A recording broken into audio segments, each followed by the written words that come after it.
Assalamualaikum warahmatullahi wabarakatuh. Selamat pagi anak-anak semuanya. Hari ini kita akan belajar tema 2, subtema 2, pembelajaran 1. Nah, sebelum kita belajar, marilah kita berdoa. Berdoa mulai. Berdoa selesai. Yuk kita belajar. Tujuan pembelajaran kita mulai belajar. Bekerja sama mencapai tujuan. Setelah proklamasi kemerdekaan Indonesia 17 Agustus 1945, seharusnya bangsa Indonesia telah merdeka dan terbebas dari segala bentuk penindasan serta perjanjian. Namun kenyataannya tidak demikian. Bangsa Indonesia masih perlu berjuang mempertahankan kemerdekaan Indonesia. Mengapa? Nah, kita lanjut ya. Perjuangan mempertahankan kemerdekaan Indonesia. Setelah proklamasi kemerdekaan Indonesia 17 Agustus 1945, bangsa Indonesia ternyata masih terus berjuang mempertahankan kemerdekaan Indonesia dari gangguan bangsa asing yang datang, seperti dari pemerintahan Belanda. Pasukan Belanda kembali datang ke tanah air. Kedatangan ini disambut dengan berbagai bentuk perlawanan oleh bangsa Indonesia, sehingga sejak tahun 1945 sampai dengan 1950 telah terjadi berbagai macam pertempuran di berbagai daerah antara pihak Indonesia dengan pihak Belanda yang dibantu oleh pasukan Inggris. Bagaimana perjuangan bangsa Indonesia dalam mempertahankan kemerdekaan Indonesia di berbagai daerah? Nah, kita lanjut. Pertempuran di Surabaya pada tanggal 25 Oktober 1945, tentara sekutu yang dipimpin oleh Brigadir Jenderal Malabi tanggal 27 sampai dengan 30 Oktober 1945 terjadi kontak senjata antara para pemuda Indonesia dengan pasukan Inggris. Dalam pertempuran ini pasukan Inggris dapat dipukul mundur. Bahkan puncak dari pertempuran tersebut adalah terbunuhnya pemimpin pasukan Inggris Brigadir Jenderal Malabi. Pada tanggal 9 November 1945, Inggris mengeluarkan ultimatum yang berisi semua pimpinan dan orang Indonesia yang bersenjata harus melapor dan meletakkan senjatanya di tempat yang ditentukan dan menyerahkan diri dengan mengangkat tangan. Namun, ultimatum tersebut ditolak oleh pihak Indonesia. Pada tanggal 10 November 1945 terjadi pertempuran yang sangat dahsyat. Pasukan Inggris menggempur Surabaya dari darat, laut, dan udara. Peristiwa 10 November ini diperingati sebagai Hari Pahlawan.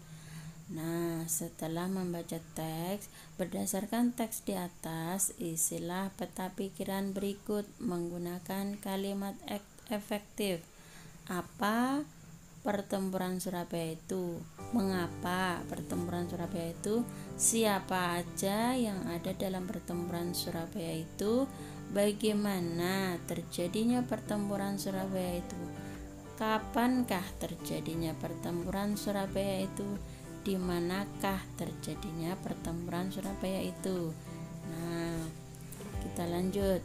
Kamu dapat mengembangkan peta pikiran yang telah kamu buat menjadi sebuah tulisan baru dengan menggunakan kata-kata sendiri. Sebelum menulis, perhatikan ciri-ciri kalimat efektif berikut. Kalimat efektif adalah kalimat yang mengandung gagasan pembicara atau penulis yang terdiri atas kata-kata yang mempunyai unsur SPOK. Ciri-ciri kalimat efektif: yang pertama, memiliki unsur penting atau pokok, minimal unsur subjek dan predikat. Kedua, menggunakan struktur bahasa yang tepat.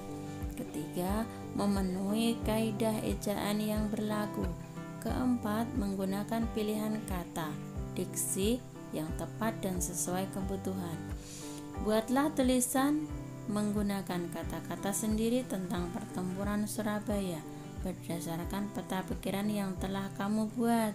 Gunakan kalimat dengan efektif ya. Nah, kita lanjutkan. Perjuangan dalam mempertahankan kemerdekaan Indonesia tidak dapat dilakukan sendiri-sendiri.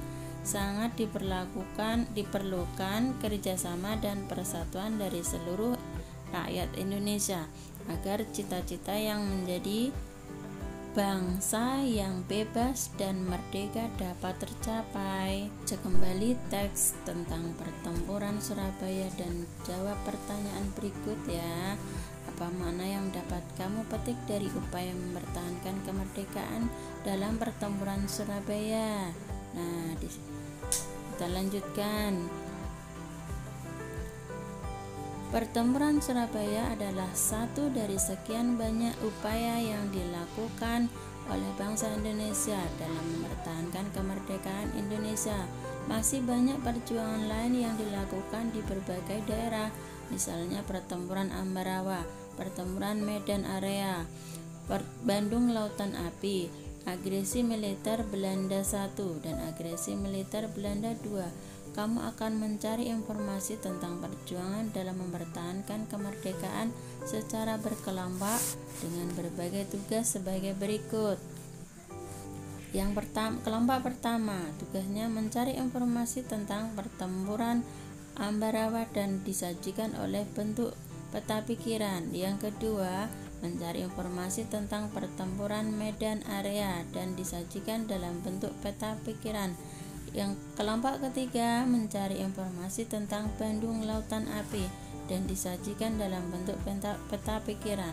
Kelompok keempat, mencari informasi tentang agresi militer Belanda I dan disajikan dalam bentuk peta pikiran. Yang kelima, mencari informasi tentang agresi militer Belanda II dan disajikan dalam bentuk peta pikiran. Setelah membuat peta pikiran, tulislah komentarmu tentang upaya apa yang dilakukan oleh para pejuang dalam mempertahankan kemerdekaan Indonesia. Kamu akan mempresentasikan tugas ini pada pembelajaran 5. Kita lanjutkan ya. Setelah belajar tentang sejarah perjuangan mempertahankan kemerdekaan, sekarang kamu akan mempelajari tentang cara hewan menyesuaikan diri dengan lingkungan ya tempat tinggalnya. Apakah kamu pernah mengamati ayam, bebek, ikan, dan cicak? Amati gambar berikut di bawah ya. Apakah kamu mengetahui ciri-ciri hewan tersebut? Apakah kamu juga mengetahui ciri-ciri tempat tinggalnya? Nah, kalian bisa melihat di sekeliling kalian. Nah, apakah terdapat hubungan antara ciri-ciri hewan dengan habitatnya? Nah, kalian bisa menuliskan ya kesimpulannya ya.